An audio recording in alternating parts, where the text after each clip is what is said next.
Hello, Donna here. Welcome to my channel, Transcending Trauma. Let's see if I can go into a deep dive in as short of a time span as possible because this phone I have like taken so much off of it and it's still not allowing me to film. I am definitely coming out of the fawning response. And that in trauma, it's just like a coping mechanism. It's a way of being that I have learned from trauma. And it's not who I am. It's just how I became because of the circumstances I lived in. And not to shame ourselves for our coping mechanisms. They're put into place for self-protection. But when you're in a fawning, you can't be authentic you. So when you come out of fawning, you get to be yourself. And that is such a precious gift. And so, like, connecting to myself and realizing how much I sort of wanted to change the channel to let's deep dive. It's something I really love doing is like really thinking deeply. And I don't know if it's what was birthed from my life's experience or if it's how I'm created. Not everyone likes to dive deep though, and it's something I'm coming to realize. Some people like to stay at the surface, and that's okay. Sometimes I deep dive so much I exhaust myself even, so I have to come up for some air and, dwell on the surface for a while. But I really love to dive deep and, just owning that part of me. There was so much shame around it, like feeling like I'm weird or wrong for having these deep processes of thought. And I enjoy them. It's something I enjoy. I think I'm on the spectrum. I think I have a neurodivergent brain. They will say that we tend to narrow focus, but it's really not narrow and like you can't think broad. It's really intense focus. And I have that. Like if something interests me, I will just like dig into the deep depths of it. And it's how I am. And, to suppress it is to not be authentic or true to myself. Not everyone's going to vibe with it, and that's okay. Speaking of vibe, nice transition. I want to talk about energy and matter. So I'm sure you've heard of, shoot, I'm looking at the time. This is a deep dive and I don't have space on the phone. So energy, I'm sure you've heard of the saying, energy never dies. It just changes form. Well, I had pondered on this a long time ago that matter is exactly the same. It never dies. It just changes form.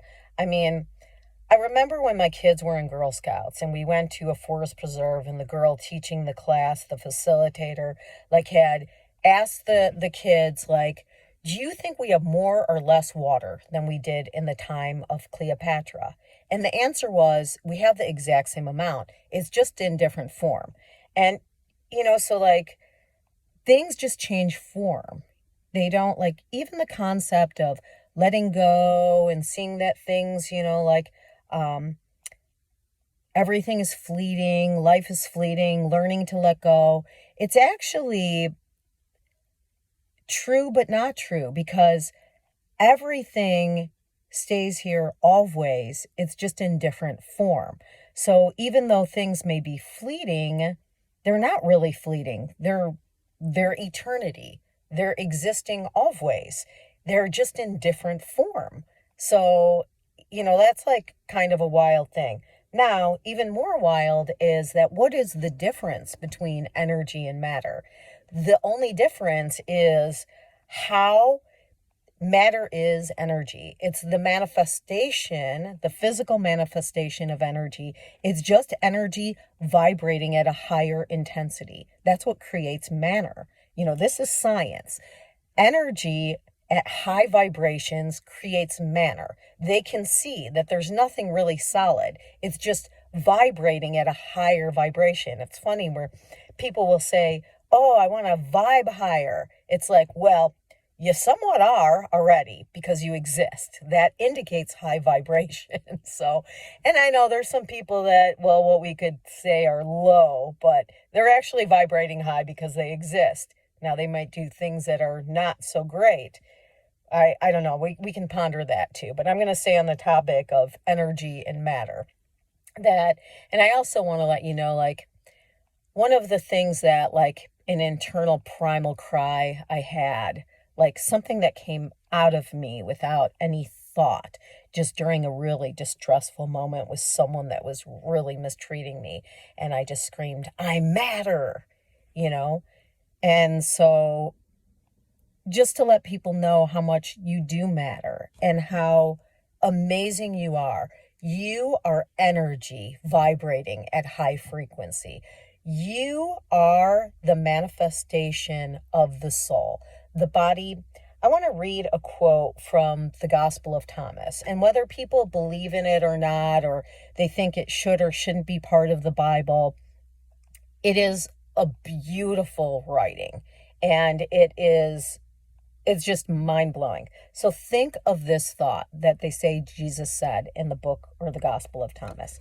He said, if the flesh came into being because of the spirit, it's a wonder. But if spirit came into being because of the body, it's a wonder of wonders. Indeed. Like, so think of that, like saying that the body is what is birthing flesh, or birthing the spirit. I'm sorry. So, like, even thinking of that, like, we are the manifestation. The body is the manifestation, the physical manifestation of the spirit. What you are looking at right now, what you are looking at in other people is the physical manifestation of their spirit. It is their energy vibrating at a high enough intensity to be visible to other people. All right, I'll just end there. Think on that.